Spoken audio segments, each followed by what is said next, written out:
กดไลค์กดแชร์กด subscribe ด้วยนะคะไปคือไปตีกันไปเลยเริ่มต่อสู้ต่อกันแล้วเอ้ยเอาอีกนั้นไปสวัสดีค่ะสวัสดีพี่น้อง FC เบิร์ดผู้ทุกคนจากกับพวกพ่อกับช่องป้าสาวลาวไตคือเก่าทุกคน สวัสดีค่ะทุกคนจ้ามื้อนั้นเราค้างไว้เนาะว่าจะมาเล่าเรื่องเกี่ยวกับอันนี้นะทุกคนว่าจะมาเล่าเรื่องเกี่ยวกับสิ่งลี้ลับเนาะว่าจะมาเล่าเรื่องราวที่มันเกิดขึ้นกับน้องชายทุกคน มันละลายหมดแล้วไอติมอ่ะเห็นไหมล่ะ ไปล้างมือด้วย ล้างแล้ว เราจะมาเล่าเรื่องเกี่ยวกับแบบว่าน้องชายนะทุกคนก็จะเล่าให้ฟังเนาะว่า เกิดหยังขึ้นเนี่ยตั้งแต่นางแบบว่าอยู่นางกับเหมือนกับแบบว่านางป่วยกระทันหันนะทุกคน แล้วทีนี้ก็เลยกลับบ้านอยู่บ่ได้อยู่เฮ็ดงานบ่ได้จนทุกวันนี้ก็ยังบ่ได้ขึ้นมาเด้อทุกคนเพราะว่าแบบอาการยังแบบบ่ค่อยอันนั้นปานใดทุกคนบ่เข้าใจว่าเป็นเพราะหยัง แต่เพิ่นก็แบบว่ารักษาทางการแพทย์แล้วก็รักษาทางอันนี้แบบว่าบ้านเฮาแหน่เนาะก็ไปเบิ่งหมอเบิ่งหยังทุกคนไปเบิ่งว่าเป็นอิหยังจั่งใดเนาะแต่นี่ก็เลยแบบว่าให้ไปบวชก็บวชมาแล้วก็ว่าจะดีขึ้นสักพักมาก็แบบว่านางแบบมีอาการแบบเหม่อลอยแบบว่าจำ เหมือนบางทีอะเหมือนจำไผบ่ได้จำลูกจำเมียบ่ได้ทุกคนก็เลยบ่เข้าใจว่าเป็นเพราะหยังนะทีนี้ก็เลยไปเบิ่งหมอเพิ่นก็บอกว่าติดหม้องนั้นหม้องนี้ให้ไปแก้ไขให้ไปเฮ็ดนั่นเฮ็ดนี่ทุกคนก็เลยพากันไปเฮ็ดเพิ่นไปเฮ็ดพอแต่ไปเฮ็ดไปวังเมื่อวานนี้เนาะแล้วรู้สึกเพิ่นบอกว่ารู้สึกว่าดีขึ้นหั้นนะรู้สึกว่าเบาในตัวในหยังนะทุกคนตอนก่อนหน้านี้ก่อนจะไปเบิ่งหมอจะไปให้หมอเฮ็ดให้เนี่ยเพิ่น ป้าโทรไปอะปกติป้าโทรหาน้องจะคุยนำแต่มีมื้อนั้นน้องลบหน้าป้าทุกคนบ่กล้าเผชิญหน้ากับป้าบ่รู้ว่าเป็นหยังลบหน้าแล้วบ่กล้าเบิ่งนะป้าก็เลยเข้าใจว่าเป็นเพราะหยังซี้นะแต่นี่ก็ไปเฮ็ดเรียบร้อยแล้วทุกคนก็รอเบิ่งสถานการณ์ว่าจะเป็นแบบใดแล้วก็พอนัดเฒ่าแก่ว่าจะกลับมาเฮ็ดงานทุกคนแต่ถ้าว่าสุขภาพบ่ดีขึ้นแล้วก็บ่ยังบ่อันนี้แข็งแรงก็เลยแบบว่าอาจจะเฮ็ดให้เฮ็ดงานบ่ได้ก็อาจจะบ่ได้ลงมาแล้วก็บวกกับแบบว่ามีลูกน้อยนำแหน่ทุกคนก็เลยสิแบบว่าเลี้ยงลูกไปก่อนอิหยังซี้ทุกคนจ้ะทีนี้นะทุกคนแบบว่าเป็นอาการแบบว่าจจำลูกจำเมียบ่ได้แล้วเป็นแบบว่าอาการแบบเม้อๆแบบเหมือนแบบว่าไผถามหยังก็เฉยเหมือนแบบบ่รู้สึกรู้สาอิหยังอะทุกคน เหมือนแบบเป็นกลายเป็นคนแบบเหมือนรู้สึกช้าอิหยังจั่งซี้น่ะก็บ่เข้าใจว่าเป็นเพราะหยังเนาะก็เลยพ่อแล้วก็พวกญาติพี่น้องทั้งเมียอิหยังซี้ลูกเมียก็พาไปรักษาไปแบบไปรักษาทางอันนี้นำนะทุกคนเออไปให้หมอทางอันนี้เบิ่งนำนอกจากแบบว่าไปหาหมอแบบแผนปัจจุบันก็ไปหางมงายเบิ่งอะทุกคนเว้าง่ายๆก็ไปเบิ่งว่าจะแบบใดหั้นนะ อืมทีนี้ก็ไปมาเพิ่นก็ว่าโอ้รู้สึกดีขึ้นเบาขึ้นเพิ่นก็ว่าจั่งซี้ป้าก็ว่าป้าก็ว่าก็ว่าดีแหละเนาะก็ว่าดีนั่นแหละเพราะป้าก็คุยกับพ่อเมื่อวานนี้แล้วก็ได้โทรคุยกับน้องนำแหน่แล้วก็เพิ่นก็ว่ารู้สึกดีอยู่อิหยังซี้นะเพิ่นว่าสิป้าก็โล่งใจแหละที่ว่าน้องบ่เป็นหยังเพราะว่าอายุก็ยังน้อยๆหนึ่งทุกคนแล้วทีนี้ก็ลูกก็พอแต่เกิดอะก็บ่อยากให้มันแบบว่าเจ็บไข้ได้ป่วยหรือแบบว่าบ่อยากให้มันเป็นหยังว่าซั่นซะเนาะอีกอย่างหนึ่งก็แบบว่า อยู่ดีๆก็กลายเป็นคนตกงานทุกคนกลายเป็นคนบ่มีงานแล้วก็เงินคำนำแก้วที่หามาได้เพราะว่าเขาเจ้าโอน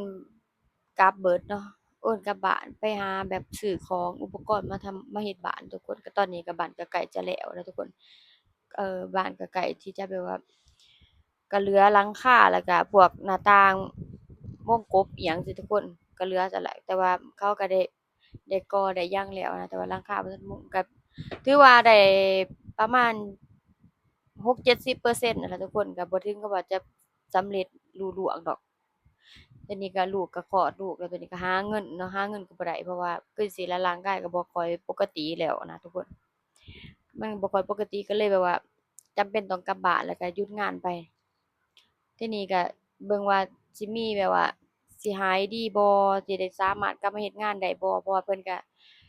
ยังมีอาการแบบว่าเจ็บหน้าอก ยังบ่นว่าเจ็บหน้าอกที่แบบว่าปั๊มอันเอากันขึ้นมานะทุกคนที่ว่าแพทย์หมอเพิ่นช่วยนะนั่นล่ะมีอาการเจ็บก่อนหน้านี้ก็ซึมอิหยังก็ตอนกลับบ้านไปก็ปกติเดะกลับบ้านจากไทยไปนี่ก็ไปเฮ็ดงานแบบว่าไปดำนาอิหยังช่วยพวกป้าพวกลูกได้ปกติก็ทำตัวปกติก็สดใสร่าเริงปกติแต่บัดนี้ก็หลังจากที่ว่าบวชแล้วอิหยังแล้วเพิ่นว่าเพิ่นแบบว่า สึกออกไปแล้วว่ามีอาการเจ็บหน้าอกแล้วก็เป็นแบบบ่ม่วนในโต๊ะอิหยังจั่งซี้แล้วก็เป็นมือๆเป็นแบบค่อนข้างที่จะแบบว่าเหมือนมีอาการหลงลืมป้าก็บ่เข้าใจว่ามันเป็นเพราะหยังอืมบางทีไผเอิ้นไผถามจั่งซี้ก็เซยอยู่แม้กระทั่งต่อหน้ากันนี่ก็เซยทุกคนเซยแล้วค่อยตอบทีหลังเหมือนความรู้สึกช้าน่ะทุกคนนี่แหละก็คืออาการเป็นแบบนั้นเนาะ ซึ่งป้าบ่รู้ว่าเป็นเพราะหยังแต่ว่าทางที่ว่าหมอดูหมออิหยังเพิ่นเบิ่งอะทุกคนเพิ่นก็แบบว่าก็บอกหั้นแหละว่ามีแนวที่ตาบ่เห็นมารบกวนมานู่นนี่นั่นเนาะเพิ่นก็เฮ็ดให้เพิ่นก็แก้ให้อะนะทุกคนเพิ่นก็หมอเพิ่นก็เลยแก้ให้ซี้นะก็